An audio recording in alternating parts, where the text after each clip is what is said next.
Menteri Pertanian Syahrul Yassin Limpo melakukan kunjungan kerja ke Balai Karantina Pertanian kelas 2 Cilegon, Banten, Sabtu 21 Mei. Kunjungan kerja itu dalam rangka pengecekan langsung terhadap kinerja BKP kelas 2 Cilegon dalam upaya pengetatan dan pemeriksaan lalu lintas hewan ternak yang keluar masuk dari Jawa ke Sumatera dan sebaliknya.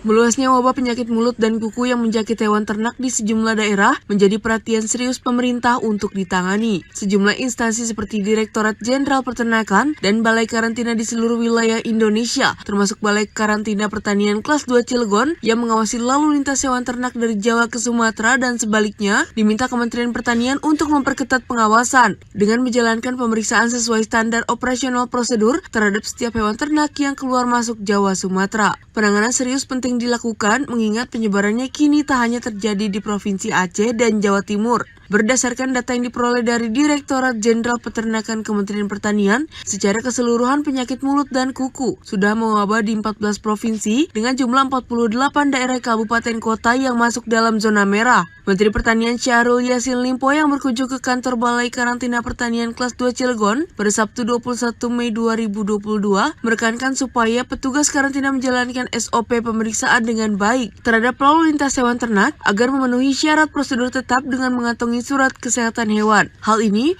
untuk memastikan hewan ternak dalam kondisi sehat dan mencegah meluasnya wabah penyakit mulut dan kuku yang bisa mengancam ekonomi dan kesejahteraan para peternak.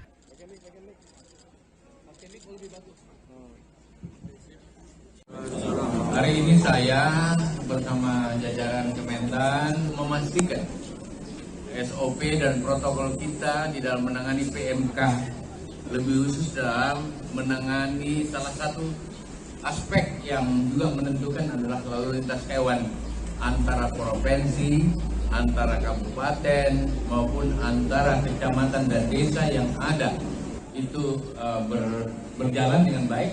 Yang kedua adalah protap-protap yang terkait dengan lalu lintas hewan antara provinsi maupun kabupaten yang dijaga oleh Kepala Badan Karantina Kementan.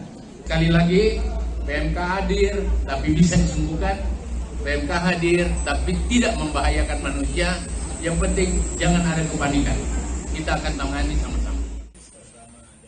Sementara itu, Menteri Pertanian Syahrul Yassin Limpo yang optimis wabah penyakit mulut dan kuku pada hewan ternak dapat diatasi, juga meminta agar masyarakat tidak terlalu panik, mengingat penyakit kuku dan mulut pada hewan ternak tidak membahayakan manusia. Yang paling mudah